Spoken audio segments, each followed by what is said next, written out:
Hi viewers, అందరికీ నమస్తే friends.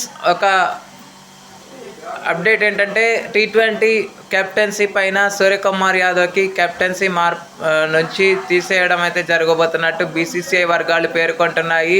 Selection committee BCCI వచ్చేసి సెలక్షన్ కమిటీతో పాటు హెడ్ కోచ్ గౌతమ్ గంభీర్తో చర్చలు జరుపుతున్నట్టు సమాచారం. ఈ విషయాన్ని సూర్యకుమార్ యాదవ్కి కూడా తెలియపరుస్తారని తెలుస్తుంది. ఉన్నతాధికారి ఒకరు, బీసీసీఐ అధికారి ఒకరు మీడియాతో చెప్పడం జరిగింది.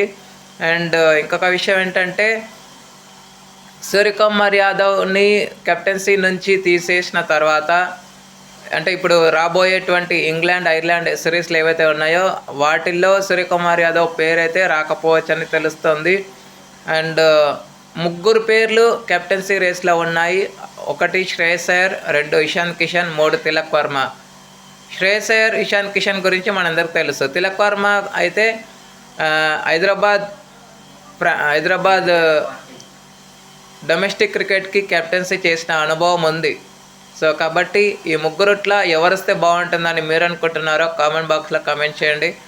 అండ్ నాకు తెలిసి అయితే నా ఓన్ ఒపీనియన్ నేను చెప్తాను. నా ఓన్ ఒపీనియన్ అయితే Shreyas Iyer is the better choice అని కరాఖండిగా నేను చెప్పగలను. మరి మీ ఒపీనియన్స్ మీరు తెలియపరచండి. Okay friends, thank you. ఇలాంటి అప్డేట్స్ కోసం ఛానల్ని సబ్స్క్రైబ్ చేయాలి, కమెంట్ చేయండి. మరొక అప్డేట్తో మేము ఉంటాను ఫ్రెండ్స్. అంతవరకు సెలవు, నమస్కారం.